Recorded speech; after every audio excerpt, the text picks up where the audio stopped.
तो इन दोनों भाइयों ने क्या किया, अपने आप को सैक्रिफाइस कर लिया।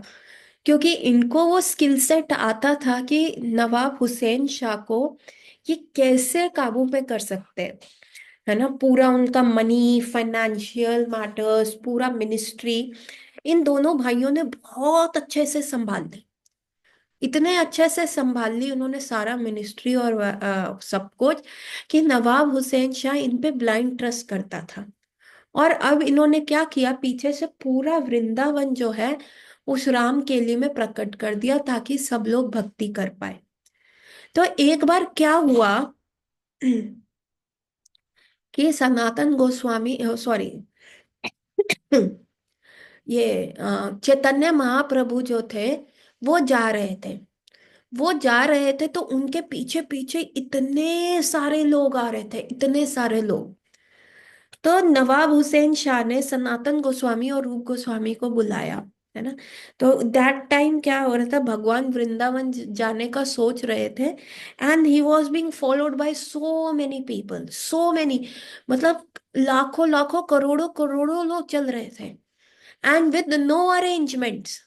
हम कोई भी ट्रिप प्लान करते हैं तो हम सोचते हैं हमारा अकोमोडेशन कहाँ पे होगा, हम वहाँ पे क्या खाएंगे, वहाँ पे फैसिलिटीज कैसी हैं, टॉयलेट फैसिलिटीज कैसी हैं, किसी जगह से कम्यूट करना है एक जगह से दूसरी जगह, तो वो कम्यूट हम कैसे करेंगे। हम हमारे दिमाग में इतना सारा चीजें चलता है ना, हर चीज के लिए। लेकिन यहाँ पे चैतन्य महाप्रभु के साथ ये लोग अपना घर बार छोड़ के, वे नो धन्य धान्य, कि रात को रुकेंगे कहाँ, खाने का क्या होगा, कैसे होगा, बस blindly they were following Chaitanya Mahaprabhu in different level of ecstasy. अभी चैतन्य महाप्रभु और ये सब रामकेली से निकल रहे थे, तो नवाब हुसैन शाह ने भी देखा कि इतना बड़ा प्रोसेशन आ रहा है। तो नवाब शाह ने इनको बुलाया, सनातन और रूप गोस्वामी को बुलाया। उस समय इनका क्या नाम था, द एक का सकार मलिक और दबीर खास, इन दोनों को बुलाया। और इनको कहा कि देखो देखो ये कौन है, कौन है ये व्यक्ति। तो अभी सनातन गोस्वामी ने क्या कहा, अरे प्रभु ये तो जादूगर है, इसने इन सारे लोगों के ऊपर जादू कर रखा है। And he is coming, he is a con man, just आप ऐसे लोगों पे ध्यान मत दीजिए, ध्यान मत दीजिए। तो नवाब हुसैन कहता है नो। सनातन गोस्वामी ने ऐसा क्यों कहा कि नवाब हुसैन का जो ध्यान है इनके प्रति ना जाए। क्योंकि अगर इनके प्रति हुसैन शाह का जाएगा ध्यान, तो वो कुछ भी रुकावट कर सकता है, वो चैतन्य महाप्रभु के पथ पे कुछ भी हर्डल्स डाल सकता है। तो इसीलिए सनातन गोस्वामी क्या कर रहे थे, कवर अप कर रहे थे कि चैतन्य महाप्रभु जिस मकसद के लिए आए हैं, साउथ इंडिया जा रहे हैं या कहीं पे भी जा रहे हैं, तो नवाब हुसैन शाह की आइज में ना आए, आएंगे तो कहीं ये हर्डल्स ना क्रिएट कर दे उनके पाथ पे। तो यही सोच के सनातन गोस्वामी ने कहा, अरे नहीं ये पी भगवान का बंदा नहीं है, अरे ये अंधविश्वास फैला रहा है, ये लोग उसको ऐसे ही फॉलो कर रहे हैं। आप तो समझदार है, आप ऐसा मत कीजिए, आप इनके प्रति ध्यान मत दीजिए, अभी आए हैं चले जाएंगे, ये सारे लोगों को पागल बना रखा है। तो नवाब हुसैन शाह कहते देखो, हम क्या करते हैं, कई बार इलेक्शन होता है या कुछ भी होता है, हम रैली करते हैं, है ना, रैली करते हैं, और हम उस रैली में फ्री का खाना देते हैं, दारू देते हैं, है ना, और एंटरटेनमेंट देते हैं। फिर भी हम इतनी बड़ी गैदरिंग इकट्ठी नहीं कर सकते, हम सब फ्री दे रहे हैं। सनातन हम सब फ्री दे रहे हैं, और तो और वापसी में हम अम, थैली भर भर के मोहरे भी देते हैं, गोल्ड कॉइन्स दे रहे हैं। उसके बाद भी इतने लोग नहीं इकट्ठे होते। ये खुदा का बंदा है, ये खुदा का बंदा छोड़ो, ये खुदा ही है। इसके चेहरे पे देखो क्या नूर है, और क्या मोहिनी है, कि जो इनको देखता है वो बस उनके पीछे अंध भगत बन के चलता है। जिसको ये नहीं पता कि वो क्या खाएगा, अगले पल क्या पिएगा, कहाँ के क्या उसकी शैया रहेगी, ना वो मृत्यु का डर है कि जंगलों में से जा रहे हैं, बस इसको खुदा के, सनातन यहाँ पे तुम गलत कह रहे हो, ये खुदा है। देखो तो सही कितने लोग आ गए इसके पीछे। सो इवन नवाब हुसैन शाह जिसने इतने ज्यादा पाप कर्म किए, वो भी चैतन्य महाप्रभु के प्रति अट्रैक्ट हुआ। और उसने ये फरमान जारी किया कि इस खुदा के बंदे को, इस पीर को, हमारे राज्य में कहीं भी कोई भी तकलीफ नहीं होनी चाहिए। ये जहां जाना चाहे वहां जाए, without any paper work, without any toll tax, without any official stamping, ये कहीं पे भी जा सकते हैं। So even Nawab Hussain Shah could understand Chaitanya Mahaprabhu was the God। और यहाँ पे ये दबार मलिक और सरकार मलिक और दबार खास ने अपने आप को सैक्रिफाइस किया हुआ था। इन्होंने अपनी जात लूज कर दी थी। जो भी इनके साथ के कर्नाटकी ब्राह्मण थे वो इनसे बात नहीं करते थे। क्यों? क्योंकि ये मुसलमान के यहाँ पे क्या कर रहे हैं, सेवा कर रहे हैं, मुसलमान के यहाँ पे क्या कर रहे हैं, जॉब कर रहे हैं। देयरफॉर इन लोगों का क्या था, देयरफॉर इन लोगों का क्या था, जात चली गई थी, है ना। सो तब देयरफॉर आप देखेंगे कि थ्रू आउट टाइम, जब भी सनातन गोस्वामी और रूस गोस्वामी जगन्नाथपुरी में भी गए, they didn't enter the Jagannathpuri temple. वो जगन्नाथपुरी के टेम्पल में एंटर ही नहीं हुए। सो आगे बढ़ते हैं। ये निश्चित करके दोनों भाइयों ने अवलंब अपने को सांसारिक बंधन से मुक्त करने के उद्देश्य से उद्योग प्रारंभ किया। मतलब अब जब क्या हुआ, they were trying to save their bhakti under the disguise of being the Muslim servant. They were trying to protect their Brahmins brothers, कि ये लोग अच्छे से भक्ति कर पाए, उनके लिए हम अनुकूल एनवायरनमेंट दे पाए। लेकिन भक्ति क्या कहते हैं, इश्क और मुश्क छुपाए नहीं छुपते जनाब। ऐसा कहा जाता है, अगर if you are in love तो आपके क्या होगे, चीक्स के ऊपर ब्लश आएगा, आप अपोजिट लवर को देख के शाये करोगे, या आपका जो हाव भाव होगा वो डिफरेंट हो जाता है। और मुश्क क्या कहते हैं, फ्रेग्नेंस, डियो, या जिसको कहते हैं सेंट। तो जिस प्रकार इश्क को आप छुपाए नहीं छुपा सकते ना, कि अरे ये इन दोनों का लफड़ा चल रहा है, इन दोनों का चक्कर चल रहा है, उसी प्रकार से फ्रेग्नेंस को भी नहीं आप छुपा सकते। आपने कोई भी फ्रेग्नेंस लगा ली, and as soon as you enter the room, वो खुशबू क्या है, पूरे उसमें फैल जाएगी। तो जिस प्रकार इश्क और मुश्क छुपाए नहीं छुपते, उसी प्रकार इन दोनों भाइयों के हृदय में बैठी हुई भक्ति ने एक दिन क्या किया, विस्फोट कर दिया।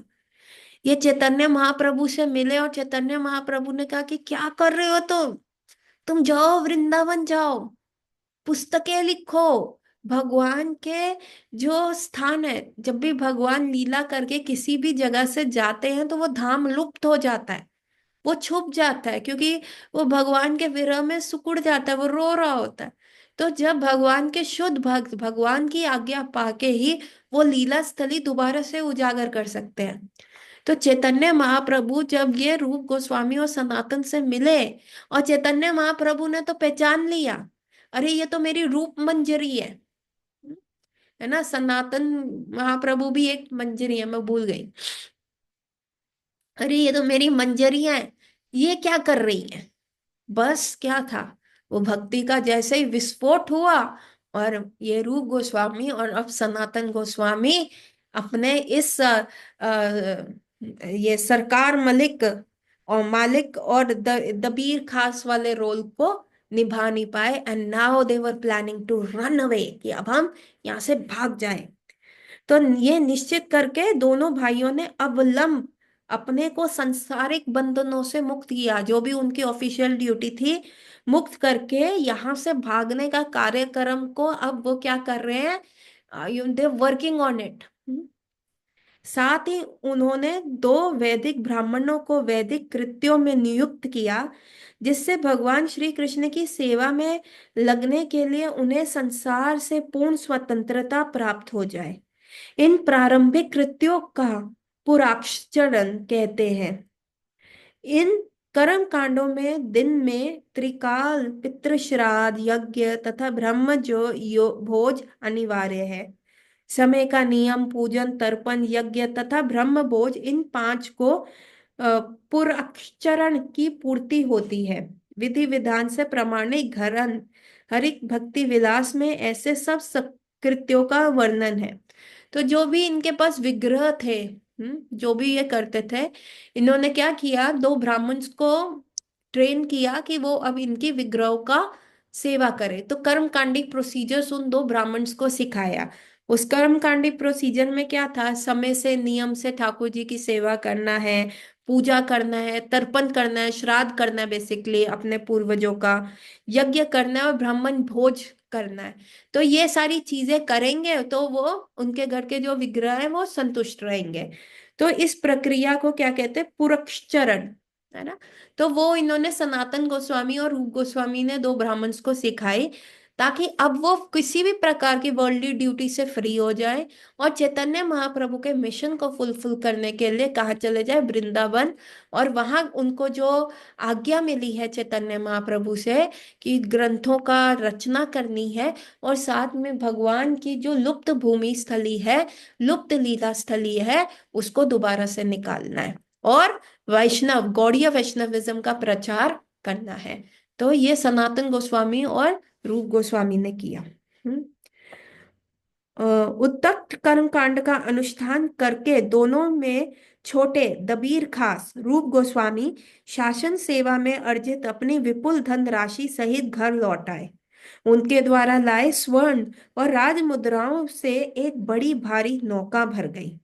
घर पहुंचने पर उन्होंने सबसे पहले उस संपदा को दो भाग करके एक भाग ब्राह्मणों एवं वैष्णवों में वितरित किया।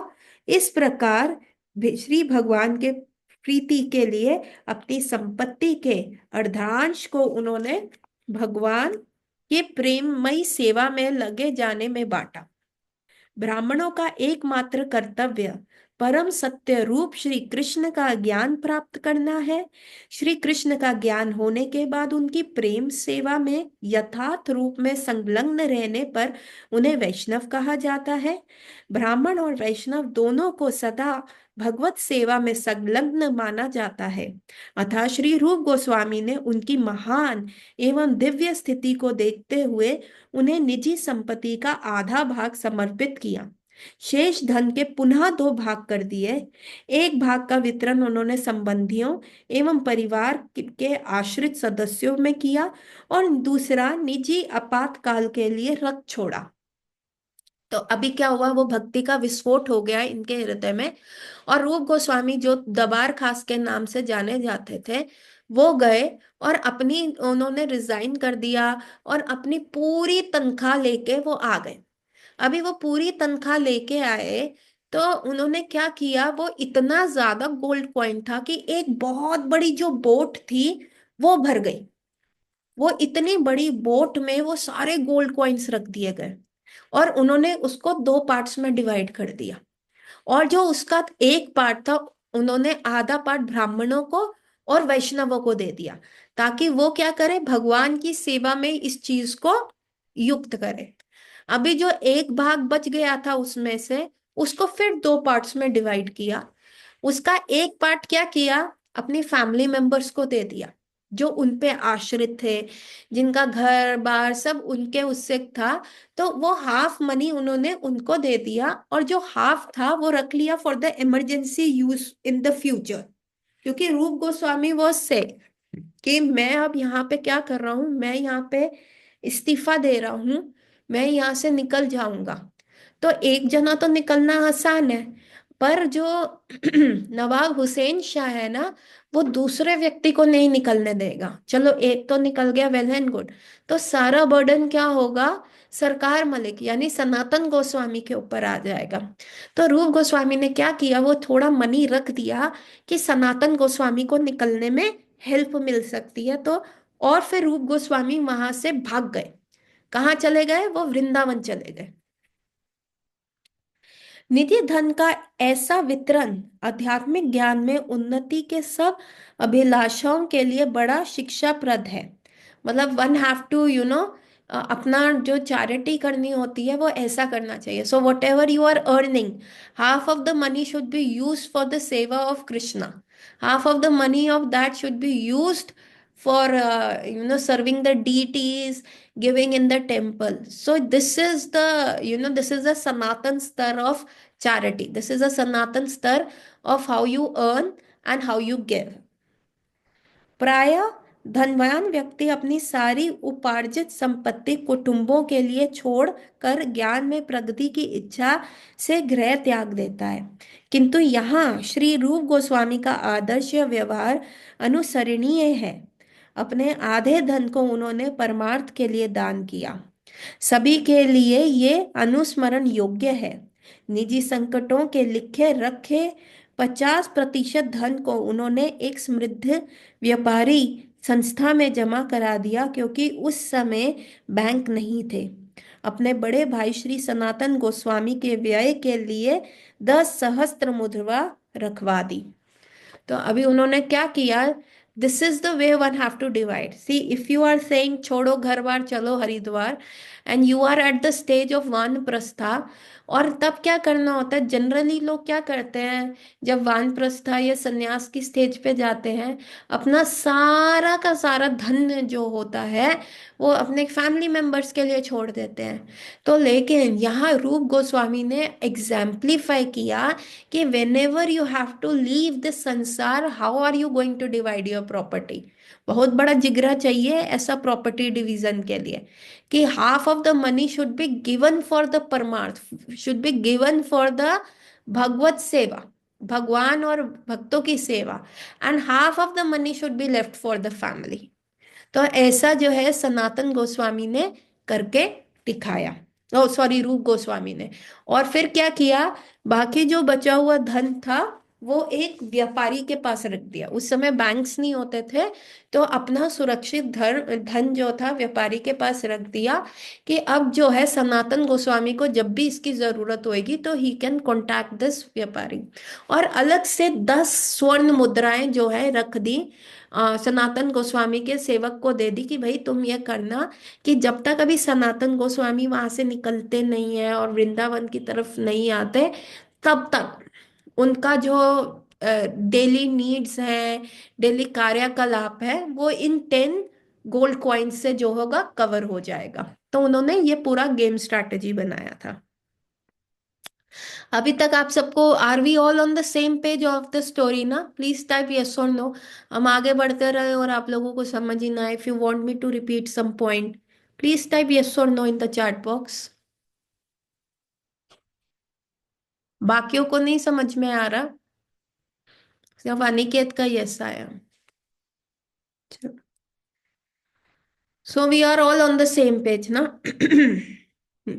उसी समय श्री रूप गोस्वामी को समाचार मिला कि श्री चैतन्य महाप्रभु जगन्नाथपुरी से वृंदावन के लिए प्रस्थान करने वाले हैं।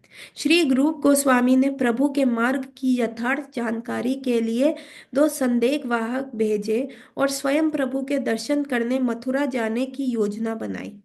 ऐसी प्रतीत होता था कि श्री रूप गोस्वामी को श्री गौर सुंदर महाप्रभु के निकट जाने की आज्ञा हो गई थी, पर सनातन को नहीं।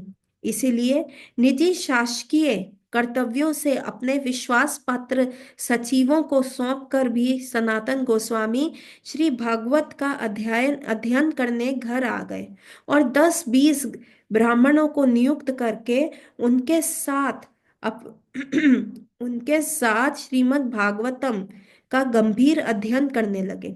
इस प्रकार संलग्न होकर उन्होंने नवाब को अपने रोगाग्रस्त होने की सूचना भेज दी। किंतु राजकीय कार्यवाही में श्री सनातन के परामर्श के लिए नवाब इतना आतुर था कि अकस्मात वह स्वयं उनके घर आ पहुंचा। नवाब के प्रवेश करने पर श्री सनातन गोस्वामी एवं एकत्रित ब्राह्मणों ने उठकर उनका अभिवादन किया तथा एक उच्च आसन प्रदान किया। तो क्या हुआ, रूप गोस्वामी जो थे उन्होंने क्या किया, पता चला कि चैतन्य महाप्रभु जो है वृंदावन जा रहे हैं। उन्होंने चैतन्य महाप्रभु के एग्जैक्ट न्यूज के लिए दो जनों को पीछे लगा दिया था। और स्वयं उन्होंने डिसाइड किया अब मैं मथुरा जा रहा हूँ और चैतन्य महाप्रभु को मैं वृंदावन मिलूंगा। अभी रूप गोस्वामी के ऊपर तो कृपा हो गई कि वो चैतन्य महाप्रभु से मिलेंगे, ऐसा होगा सब। पर जो अपन के सनातन गोस्वामी थे अभी भी वो नहीं निकल पा रहे थे। अभी सनातन गोस्वामी का भी टू मच हो गया था। अभी ही वॉज लाइक कि नहीं अब मैं कंटिन्यू नहीं कर सकता। तो सनातन गोस्वामी ने भी क्या किया, अपना सारा कार्यलाभ जो है जिनको उन्होंने ट्रेन किया था अपने सबऑर्डिनेट्स, सारा अपना जो काम का कार्य था उनको डिवाइड कर दिया। खुद उन्होंने एक एप्लीकेशन, लीव एप्लीकेशन लगा दी नवाब हुसैन शाह के यहाँ कि आई एम बेड रिडन, मैं बहुत बीमार हूँ, मैं बेड से एक कदम नहीं नीचे रख सकता, है ना। नवाब हुसैन शाह को बोल दिया और घर खुद बैठ गए, घर बैठ गए। और वहां पे 15-20 ब्राह्मणों को बुलाया और श्रीमद् भागवतम का पाठ चल रहा है। और ऐसे हफ्ता क्या 2 हफ्ते हो गए, महीना होने को आ रहा था। तब नवाब हुसैन शाह, क्योंकि उनके राइट हैंड और लेफ्ट हैंड कौन थे, सनातन गोस्वामी और रूप गोस्वामी। अभी रूप गोस्वामी ने तो इस्तीफा दे दिया, अभी the whole burden lies on Sanatan Goswami. तो वो जो है सनातन गोस्वामी के पास नवाब हुसैन शाह कोई भी डिसीजन जो थे इन दोनों के बिना नहीं लेते थे। अब रूप गोस्वामी तो थे नहीं, now he have to go to whom, he have to go to Sanatan Goswami because he was feeling very much eagerness. अरे नहीं नहीं, मेरे को ये ना इस चीज को लेके डिसीजन देना है, मुझे आगे बढ़ना है। तो मेरे को किसके पास जाना चाहिए, चलो चलो सनातन के पास जाता हूँ, कोई बात नहीं वो घर पे है तो क्या हो गया, शैया पे है, उसका हालचाल भी पूछाऊंगा, 1 महीना होने को आया, he has not join the duties, तो मैं हालचाल भी पूछाऊंगा और साथ के साथ परामर्श भी ले लूंगा। अभी वो नवाब हुसैन शाह सनातन गोस्वामी के घर जाते हैं तो उनके तो पैरों के नीचे से जमीन हटक जाती है। उनको तो बताया गया था सनातन गोस्वामी सो सिक सो बेड रिडन की वो तो टॉयलेट जाने की अवस्था पे भी नहीं है। और यहाँ सनातन गोस्वामी हट्टे कट्टे बैठे हैं और साथ में उस रूम में 15-20 ब्राह्मण हैं जो वेद स्वस्ति वाचन करते हुए पूरा श्रीमद् भागवतम का पाठ कर रहे हैं। और सनातन गोस्वामी बड़े आतुर होके ये सारी चीजें सुन रहे हैं। और जैसे ही नवाब हुसैन शाह वहां पे एंटर हुए तो ब्राह्मणों ने वो पाठ छोड़ा, with Sanatan Goswami everyone stand up because he was the king of that state. तो तब सनातन वो नवाब हुसैन शाह क्या कहते हैं, तुमने तुमने रुग्णता की सूचना भेजी थी, अरे तुमने तो ये सिक लीव बोला था कि तुम बीमार हो, तुमने तो सिक लीव मांगा था। किंतु मेरे द्वारा भेजे नित्य वैद्य ने मुझे सूचित किया है कि तुम पूर्ण तरह स्वस्थ हो। तुम्हारे रोगणता की सूचना भेजने तथा कार्य पर ना आने के कारण को ना जानने से मैं स्वयं तुम्हें देखने आया हूँ। तुम्हारे व्यवहार में मैं अत्यंत उद्विग्न हूँ। तुम्हें विदित है कि मैं पूर्णतः तुम पर और तुम्हारे विश्वस्त सरकारी कार्य पर निर्भर हूँ। तुम पर निर्भरता के कारण मैं अन्य विषयों के कार्यवाही में स्वतंत्र था। अब यदि तुम मेरे साथ नहीं दोगे तो तुम्हारे पिछला सब कार्य दूषित हो जाएगा। अतः तुम्हारा आशय क्या है, मुझे स्पष्ट बताओ। तो यहाँ पे वो कह रहे हैं अरे मैंने तो अपने अच्छे रॉयल डॉक्टर्स भेजे थे और रॉयल डॉक्टर्स ने भी आके मेरे को बताया सनातन ड्रामा कर रहे हैं, मुझे विश्वास नहीं हुआ, मैं आया। अरे तुमको पता नहीं मैं तुम अपने पूरे राज्य के कार्य के लिए तुम पे डिपेंडेंट हूँ और तुम मेरा कार्य इतनी कुशलता से करके देते हो, इसलिए आई एम इंडिपेंडेंट कि मैं कोई भी कार्य आगे कर सकता हूँ।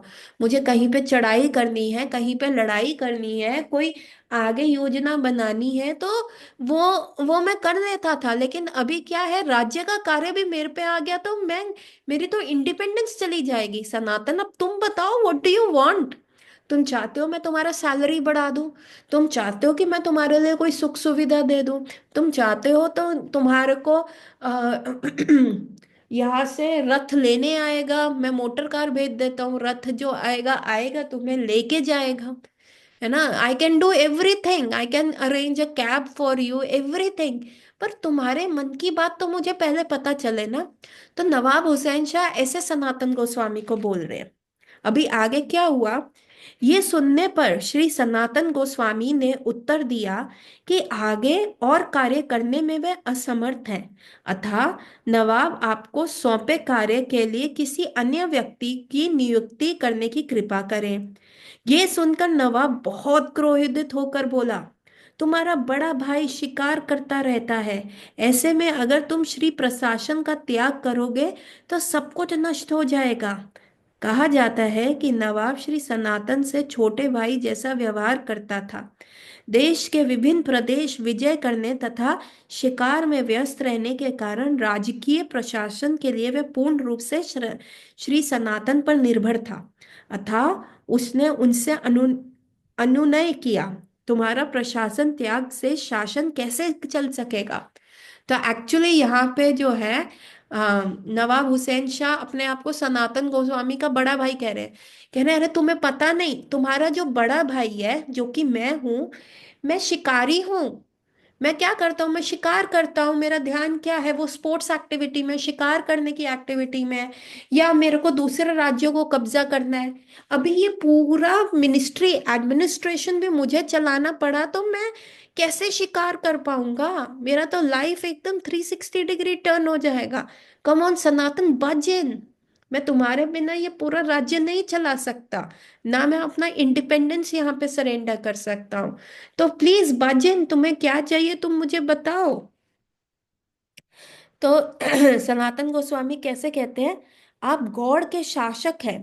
श्री सनातन गोस्वामी ने अत्यंत गंभीरता से उत्तर दिया, विभिन्न अपराधियों को आप भिन्न भिन्न प्रकार से दंडित करते हैं, क्योंकि प्रत्येक व्यक्ति को उसके कार्य अनुरूप अनुशासित करने में आप समर्थ हैं। इस उत्तर से श्री सनातन का अभिप्राय ये था कि वे दोनों ही अपने कर्म अनुसार दुख भोगेंगे, क्योंकि नवाब अपने राज्य का विस्तार करने के लिए पशु आखेट तथा मानव वध में व्यस्त था, और वह श्रीमद् भागवत के अध्ययन में मग्न रहे। तो सनातन गोस्वामी इनडायरेक्टली कह रहे हैं, आप शासन करता है तो of course you can give me any punishment you want ना, but now I there is no way of returning, क्योंकि बहुत हो गया। आप शिकारी हैं, आप सिर्फ अपने मनोरंजन के लिए और जस्ट एक्सपेंशन के लिए एनिमल्स का वध करते हो और इंसानों का वध करते हो, तो अल्टीमेटली सफरिंग आपको भी झेलनी पड़ेगी। एंड सिंस मैं अभी यहाँ भागवतम पढ़ रहा हूँ, which is not according to you right thing to do, है ना। हमारे भी पेरेंट्स क्या बोल देते हैं, अरे निकट्ठे क्यों बन रहे हो, सारा दिन माला लेके क्यों बैठे रहते हो, अरे कुछ काम करते हुए भी तो दिखो, अरे पढ़ तो लो, ये हरे कृष्णा तुम्हारा काम नहीं आएगा। तो ऐसे ही जो है नवाब हुसैन शाह सनातन गोस्वामी को कह रहे हैं। तो सनातन गोस्वामी भी कह रहे हैं, ठीक है मैं भागवतम पढ़ रहा हूँ और आई नो कि now you are going to punish me, but don't put a full stop है, क्योंकि आपको भी पनिशमेंट मिलेगा। जितना गुनहगार मैं हूँ यहाँ पे भागवतम पढ़ रहा हूँ और अ, आप, आपकी सेवा में नहीं आ रहा, उतने ही गुनहगार आप हैं कि आप शासन को अच्छे से नहीं चला रहे, ऊपर से आप शिकार करने चले जाते हो, एक्सपेंशन के नाम पे मानव वध कर रहे हैं। Now I can not be the part of this cruelty, Sanatan Goswami खुल्लम बोल रहे हैं। नवाब बुद्धिमान था, अतः श्री सनातन गोस्वामी के अभिप्राय समझ गया और क्रोधित होकर वहां से चला गया। बहुत शीघ्र उसके उत्कल राज्य पर चढ़ाई कर दी। अपने लौटने तक सनातन को कारागृह में बंद रखने का आदेश वह दे गया था। नवाब द्वारा अपने भाई के पकड़े जाने का समाचार सुनकर श्री रूप गोस्वामी ने उन्हें सूचित कराया कि गौड़ में एक व्यापारी है, यहाँ 10,000 मुद्रा जमा है, उनका प्रयोग श्री सनातन अपनी मुक्ति के लिए कर लें। श्री सनातन गोस्वामी ने अपने कारागृह अध्यक्ष को 5,000 मुद्रा देने का प्रस्ताव किया। श्री सनातन ने उसे वह धन लेकर उन्हें छोड़ देने का परामर्श दिया, क्योंकि उनसे धन स्वीकार करने से वे केवल भौतिक रूप से ही लाभान्वित नहीं होंगे, अपितु सनातन को भक्ति के लिए मुक्त करने का पुण्योपार्जन भी करेंगे। तो यहाँ पे सनातन गोस्वामी ने क्या किया कि उनको पता चला कि उनका जो नवाब हुसैन शाह है वो उत्कल देश में चला गया है, और उत्कल देश में वो क्या करने गया है, वो लड़ाई करने गया है ना। और तब तक उन्होंने ये ऑर्डर दिया है कि सनातन का जो मैटर है ना, मैं वो उत्कल देश में लड़ाई कर रहा हूँ, उसके बाद मैं आके सॉर्ट करता हूँ, इसको समझाता हूँ, सब क्या कहते हैं, सब अपना के मैं इसको बजिन करवाऊंगा कि ताकि he comes back to the administration. पर अभी क्या है, मुझे लड़ाई करने जाना है। अभी सनातन गोस्वामी कारागृह में चले गए, और ये न्यूज़ जब रूप गोस्वामी को मिली, तो रूप Goswami, he could see the future ना, ही कुड मेक 1+1 2 के आगे फ्यूचर में क्या हो सकता है, इसीलिए उन्होंने वैसा मनी रखा था। तो उन्होंने जो है सनातन गोस्वामी के पास न्यूज़ भेजी कि गौड़ देश क्या है, बंगाल को कहते हैं। गौड़ देश में एक व्यापारी है जिसके पास रूप गोस्वामी ने 10,000 स्वर्ण मुद्राएं रखवाई हैं, और उन्होंने चिट्ठी लिख के कहा कि सनातन गोस्वामी अब ये 10,000 मुद्रा लेके मुक्ति के तरफ जाएं, अपने आप को नवाब हुसैन शाह के कारागृह से मुक्त कराएं, क्योंकि अभी भी नवाब हुसैन शाह जो है फाइटिंग के लिए गया है। So this is a good opportunity. तो जो उनके जेलर थे, तो रूप गोस्वामी ने सनातन गोस्वामी ने उनको जाके कहा कि आप अल्लाह के बंदे हैं। उन्होंने कहा हाँ। कहते यह आपके हाथ में नाश में समरण है, मतलब जो मुसलमानों की रोजरी होती है, जो जिसपे वो चैंटिंग करते हैं, हाँ ये वो है। अरे आप भी पीर हैं, मैं भी संत बनना चाहता हूँ, मैं भी भक्ति करना चाहता हूँ, तो मैं आपको 5,000 स्वर्ण मुद्रा दूंगा, प्लीज मुझे यहाँ से रिहा कर दीजिए। यदि आप मेरे को रिहा करेंगे, अगर आप मेरे को मुक्त करेंगे, उसमें आपका मटेरियल बेनिफिट भी है, क्योंकि आपको 5,000 गोल्ड कॉइन्स मिल रहे हैं, जो आप पूरी जिंदगी भी मेहनत कर लेंगे इतना आप कभी कमा नहीं पाएंगे। एंड सेकेंडली, अगर मैं कल को पीर बाबा बन जाता हूँ, भगवान का शुद्ध भक्त बन जाता हूँ, तो आप मेरे पथ प्रदर्शक, आप कौन हो जाएंगे, आप ऐसे गुरु हो जाएंगे जिसने ये करने में मेरी फैसिलिटी करी, और आपको कितना ज्यादा पुण्य मिलेगा। ऐसे सनातन गोस्वामी ने उस जेलर को बोला।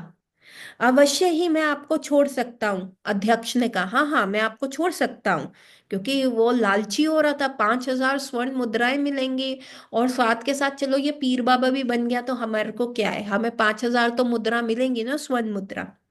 पर वो अध्यक्ष कहते हैं हाँ हाँ मैं आपको छोड़ सकता हूँ, क्योंकि आपने मुझे पर अनेक उपकार किए हैं, तथा आप राजकीय प्रशासन में हैं, किंतु मुझे नवाब का भय है।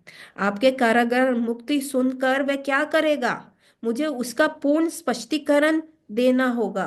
मैं ये प्रस्ताव कैसे स्वीकार कर सकता हूँ, है ना। तो वो कह रहा है, ऑल्दो इस जेलर के ना मन में लालच आ गया, wow now I am going to get the lot of money ना, लेकिन अगर नवाब को पता चल गया तो क्या होगा, ब्राइबरी के लिए वो मेरे को पहले अंदर डालेगा, और उसके बाद राजा के ऑर्डर के अगेंस्ट जाना क्या हुआ, देशद्रोही तो हो गया, देशद्रोह के मुताबिक वो मेरे को मार देगा।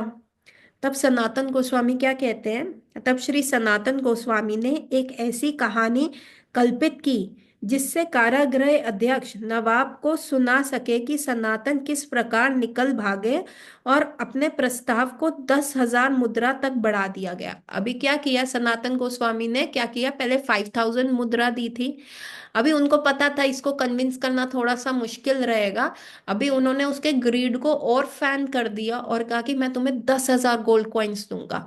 तो now you just do that, है ना, मैं तुम्हें एक काल्पनिक स्टोरी बनाता हूँ। तो सनातन गोस्वामी ने बेसिकली उस जेलर को क्या कहा, आप उसको कहना, जब नवाब हुसैन शाह है, कि सनातन गोस्वामी को टॉयलेट का ब्रेक लेना था, और हम उसको लेके गए गंगा जी के पास टॉयलेट ब्रेक के लिए, हमने रस्सी बांधी हुई थी, समा वो रस्सी टूट गई, और क्या हुआ, सनातन गोस्वामी जो है वो गंगा जी में डूब के मर गए, मतलब वो भागे, there was no place to run, तो वो क्या किए, गंगा जी में उन्होंने डुबकी लगा दी, एंड वो डूब के मर गए। और आप ऐसा स्टोरी बोलना, और तब तक आई प्रॉमिस यू, मैं इस गौरदेश कभी वापस नहीं आऊंगा, कभी भी नवाब हुसैन शाह के सामने अपना शक्ल नहीं दिखाऊंगा, और ताकि जो आपने ये ब्लफ मारा है, आपका ये जिंदगी में कभी भी ब्लफ पकड़ा ना जाए। तो उन्होंने क्या कहा, 10,000 मुद्रा तक अपना ऑफर बढ़ा दिया। धन के लोभ में काराध्यक्ष सहमत हो गया तथा श्री सनातन को जाने दिया। इसी बीच छोटे भाई वल्लभ के साथ श्री रूप श्रीमान महाप्रभु से मिलने श्रीधाम वृंदावन की ओर चल पड़े। तो actually these were three brothers. Sanatan Goswami was the eldest, Rup Goswami was the middle brother, and Vallabh was the youngest brother. अभी यहाँ पे सनातन गोस्वामी इस प्लानिंग कि मैं ऐसे ऐसे बचूंगा। वहां पे रूप गोस्वामी और उनके छोटे ब्रदर वल्लभ, ये लोग क्या करते हैं, ये गौर देश छोड़ के क्या करते हैं, ये भाग रहे हैं। ये कहाँ जा रहे हैं, ये वृंदावन जा रहे हैं। किससे मिलने, चैतन्य महाप्रभु से मिलने। श्री सनातन गोस्वामी भी महाप्रभु मिलनार्थ चले। राजपथ से न जाकर वन मार्ग से गमन कर बिहार में पताड़ा नामक स्थान पे पहुंच गए। वह एक सराय में ठहरे, किंतु वहां नियुक्त ज्योतिषी ने से सराय वाले को सूचना मिली कि उनके पास कुछ स्वर्ण मुद्राएं हैं। धन प्राप्ति की इच्छा से सराय वाले ने श्री सनातन गोस्वामी से कपटपूर्वक आदर से बोला, आज रात आप विश्राम करें। वह बोला, प्रातः काल इस भीड़ वन में आपके निकलने की व्यवस्था मैं कर दूंगा। किंतु श्री सनातन गोस्वामी को उसके व्यवहार से शंका हुई। उन्होंने अपने सेवक ईशान से पूछा कि कहीं उसके पास धन तो नहीं। ईशान ने उत्तर दिया कि उसके पास 7 स्वर्ण मुद्राएं हैं। श्री सनातन गोस्वामी को सेवक का धन रखना ठीक नहीं लगा। उन्होंने क्रोधित होकर उससे कहा, इस मृत्यु दूत को मार्ग में साथ क्यों लिए जा रहे हो। श्री सनातन ने तुरंत वह सभी मुद्राएं सराय वाले को दे दी और उन्हें उनसे वन में निकलने की प्रार्थना की। उन्होंने उसे सूचित किया कि वह एक विशेष राजकीय यात्रा पर जा रहे हैं, अतः राजपथ से जाना उचित न होने के कारण सराय वाला वन परिवर्तन पार करने के लिए उनकी सहायता करने की कृपा करें। तो एक्चुअली क्या हुआ, द स्टोरी अनफोल्ड होता है। अभी सनातन गोस्वामी क्या है, राजकीय पथ पे नहीं जाते, क्योंकि उनको पता है वहां पे उनको कोई भी गिरफ्तार कर सकता है। नवाब हुसैन शाह के जो सोल्जर्स है सिटी में फैले हुए हैं। तो ये क्या करते हैं, ये वन के पास से जाते हैं। अभी सुबह से लेके शाम तक अपने सर्वेंट ईशान के साथ वन में घूम रहे हैं। वन में घूम रहे हैं तो वहां उनको वन में एक दूर जगह सराय मिलता है। अब ये सराया का जो मालिक था, इसके पास एक ऐसा ज्योतिषी था जो इसको बता देता था कि इस व्यक्ति के पास कितना पैसा है। और सराय वाला क्या करता था, उसको खाना पिलाना सब कुछ करता था, फ्री में सोने का भी देता था। लेकिन रात को उसको मार देता था जो शरणागत वो व्यक्ति था, गेस्ट को, और उसका सारा धन लूट लेता था। अभी ये सराय वाले ने को पता चला, उस ज्योतिषी ने उस बताया कि इनके पास भी एक्चुअली 8 स्वर्ण मुद्राएं हैं। तो वो सराय वाला फिर मीठा हो गया। तो Sanatan Goswami was an intelligent man. उसने कहा, ये मेरे साथ इतना मीठा क्यों बोल रहा है, ये क्यों मेरे से इतना मीठा बर्ताव कर रहा है। तो सनातन गोस्वामी ने अपने सेवक से पूछा, अरे भाई तेरे पास कोई पैसा तो नहीं है, पैसा लेके तो नहीं चल रहा। तो ईशान ने कहा, मेरे पास 7 स्वर्ण मुद्राएं हैं। तो आप सनातन ने कहा, अरे बेवकूफ, तू ये मृत्यु का सामान क्यों के लेके चल रहा है। और सनातन गोस्वामी खुद ही वो 7 मुद्राएं लेके उस सराय वाले के पास चले गए और कहा, भैया प्लीज मीठे मत बनो, मेरे पास यही धन है, आप रख लो। प्लीज बस एक कार्य कर दो कि मुझे जो है वन में से निकाल दो। मैं राजपथ पे नहीं जा सकता क्योंकि मैं एक सीक्रेटिव मिशन पे हूँ, सीक्रेट मिशन पे हूँ। तो प्लीज मुझे वन में निकाल दो और ये मेरी सारी स्वर्ण मुद्राएं ले लो। अभी आगे सनातन गोस्वामी के साथ क्या होता है, क्या उनको वो सराय वाला मार देता है या वो वन को पार कर लेते हैं, क्या वो चैतन्य महाप्रभु से मिल पाते हैं कि ये नहीं मिल पाते, ये सब पे से पर्दा उठेगा कल। तो प्लीज कल भी समय पे जुड़िएगा। गौर रात्रि एवरीवन। तो मिलते हैं कल। Hare Krishna. Let's keep you in the secret, थोड़ा सा मिस्ट्री। हरे कृष्णा। गौर रात्रि।